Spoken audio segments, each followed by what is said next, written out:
13강입니다. 땅 분배 문제와 관련 규정들에 대한 것인데요. 르우벤과 갓이 물론 좀 욕심이 발동했어요. 난데없이 생기면 좋은 목초지니까 탐이 났죠. 그런데 약속이 땅이 아니잖아요. 근데 목숨을 걸어요.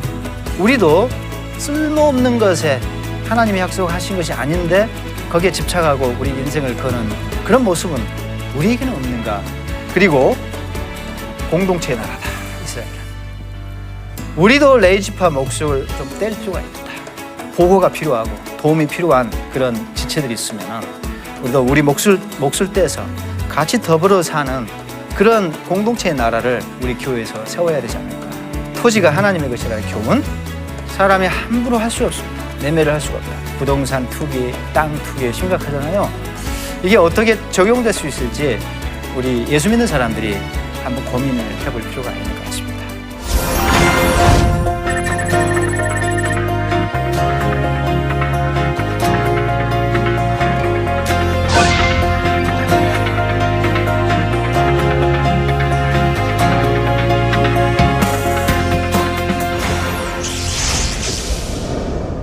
안녕하세요. 김경열 교수입니다.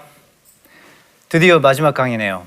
이스라엘의 광야 40년 생활을 점검하면서 제 개인적으로도 많은 부분을 제 개인의 삶과 더불어서 얻을 수 있는 교훈들이 많았습니다. 마지막 강의와 더불어 민수기에서 마지막으로 우리가 생각해 볼 수 있는 중요한 교훈들을 몇 가지 짚어보도록 하겠습니다. 자, 14강입니다.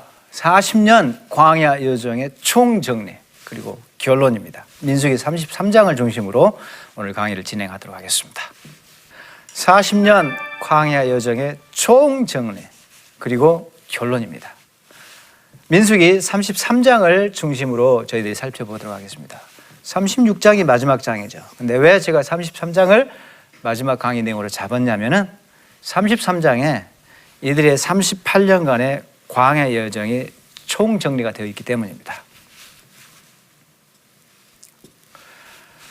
마지막 강의로 우리가 총정리하는 시간을 갖고요. 40년간의 구체적인 광야 여정에 대해서 33장을 중심으로 추적을 하는 시간을 갖습니다. 그리고 동시에 출애굽부터 모세 죽음까지 40년간의 전체 연대표를 살펴보는데 중복되죠. 물론 광야 여정을 살피는 것과 시간별로 한번 추적해 보는 것이 겹치는데 굉장히 의미가 있습니다. 나름대로. 그리고 민수기의 의의가 뭔가, 그리고 레위기뿐만 아니라 신명기 및 여호수아서와의 관련성을 마지막으로 생각해 보도록 하겠습니다. 출애굽 후 40년간의 광야 여정의 목록을 우리가 다음과 같이 정리해 볼 수가 있어요. 이들이 거점으로 거쳐간 지명이 총 42군데가 나와요. 근데 우리가 중요한 전제가 있습니다. 대부분의 장소를 우리가 확인해 볼 수는 없다라는 거죠. 추론하는 수밖에 없다는 것입니다. 민수기 33장을 기준으로 출애굽기에서 민수기까지 어떻게 여행을 해왔는가 우리가 살피고, 그 다음에 또 하나 살펴봐야 될 것이 신명기 1장과 2장이에요. 여기도 여행 목록이 나와요. 그래서 이 세 개를 대조하면서 추적을 해야지 이게 완성된 그림이 나오게 되어 있습니다. 무대가 되는 장소가 있어요. 거점 장소. 우리가 네 묶음으로 이 여정표를 묶을 수가 있어요. 첫 번째는 고센 땅에서 출애굽을 하잖아요. 시내산에 도착하잖아요. 그게 첫 번째 주요 무대고요. 이게 날짜로 따지면 이렇습니다. 1월 15일에 제1년 1월 15일에 출발해서 출애굽을 하잖아요. 시내산 도착이 출애굽기 19장 1절에 보면은 여기 나와 있습니다. 3월에 도착했다. 아마 추론컨대 1일이라고 볼 수가 있습니다. 그래서 약 한 달 반의 여행을 통해서 시내산에 도착한 게 첫 번째 무대고, 두 번째는 이제 드디어 시내산에서 출발을 합니다. 그들이 시내산에서 한 약 1년간 있었다고 말씀을 드렸죠. 3월 1일, 제1년 3월 1일에서 제2년 2월 20일까지니까 열흘이 부족한 1년이잖아요. 시내산에 있었습니다. 그리고 민수기 10장 11절에서 구름이 떴다라고 나옵니다. 그 구름을 이정표 삼아서 그들이 이동하는데 그들이 시내산에서 바람 광야까지 가게 됩니다. 그게 지금 2년 2월 20일부터 제2년 마지막 해까지가 될 것입니다. 바람광야에서 많은 일이 있죠. 예, 거기서 정탐꾼을 보내고 그 다음에 거기서 아마 미리암도 거기서 죽습니다. 등등 많은 사건이 있습니다. 그리고 바람 광야에서 이제 호르산으로 가는데 그 바람 광야 가데스 출발해가지고 뱅뱅뱅뱅 여기저기 이제 막 광야를 헤매잖아요. 헤매고 이 과정이 약 37년이 걸려요. 이것까지 합하면 38년이죠. 그래서 제40년 5월 1일 아론이 사망합니다. 호르산에서 죽죠. 호르산에서 이제 모압 평지까지 도착을 하잖아요. 그게 약 8개월의 세월이 걸립니다. 이 모압 평지에서 모세가 이제 사망하잖아요. 이제 모압 평지에서 마지막 순간을 보내게 됩니다. 가나안 땅에 들어가기 직전까지. 자, 이렇게 크게 우리가 4개의 무대를 살펴볼 필요가 있습니다. 여기서 출발하잖아요. 출애굽입니다. 출애굽. 그래서 라암새 고센 지방이죠. 1월 15일에 출발했습니다. 여기 어간에서 구름이 이제 나타났다고 최초로 언급되는데 제가 생각할 때는 처음부터 구름이 나타났어요. 언급은 여기서 되지만 처음부터 구름 기둥이 나타났습니다. 처음부터. 그리고 홍해 갈라진 상석 도착해서 그 다음에 수르광야에 들어가죠. 수르광야에 들어가고 그리고 이제 마라라는 이쪽 지역에서 이제 물이 떨어져가지고 불평하고 그리고 거기서 하나님 물 주시고 그리고 샘물 엘림이라는 곳에 샘물을 종려나무가 있고 샘물이 거기 있는 곳에 도착하고 홍해길로 이제 빠져가죠. 그리고 신광야, 이 신광야는 이 진광야라고 발음이 될 수 있는 광야가 다른 광야라고 말씀드렸어요. 둘 다 우리 성경에서 신광야로 나왔기 때문에 구분이 안 되어 있습니다. 그러나 엄밀하게 이런 신광야고 이건 진광야로 되어 있어요. 히브리어가 그렇습니다.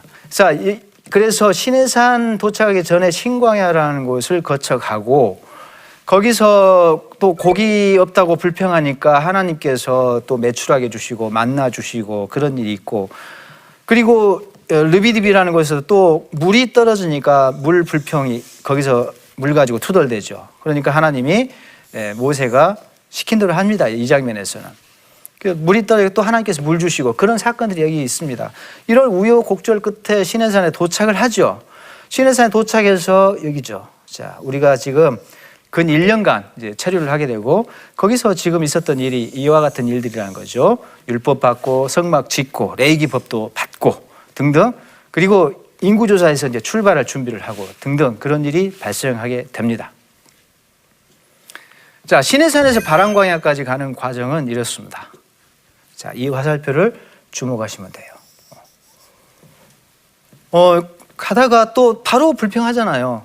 그래서 불평하고 하나님께 불심판 당하고 처음부터 이들은 불평으로 시작을 했어요. 그래서 하나님께 심판받고 광야 예정을 시작을 합니다. 그리고 고기 떨어졌다 하니까 하나님이 투덜대니까 또 고기를 주십니다.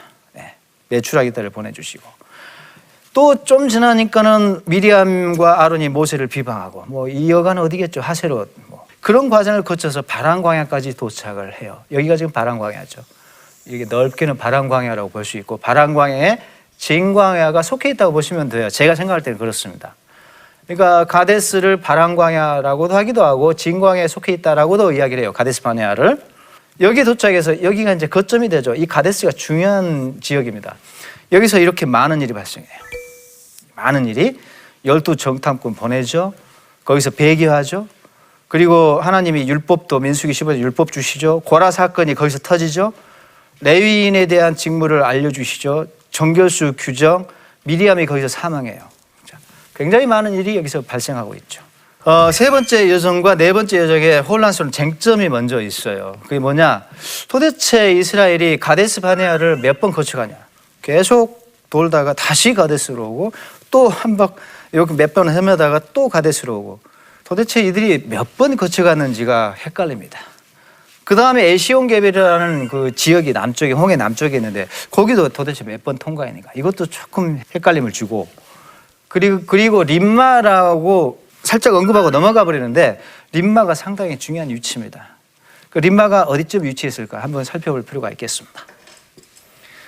자, 세 번째 이제 무대가 이렇게 돼요. 미리암이 죽었잖아요. 20장에서 사망했습니다. 20장 1절에 사망하고 20장 1절에 사망하고 직후에 지금 그들이 다시 여행을 떠났는데 무리바라는 지역에서 물 불평을 하잖아요. 이때 이제 드디어 모세가 반석을 2번 때리는 불순종을 하게 됩니다.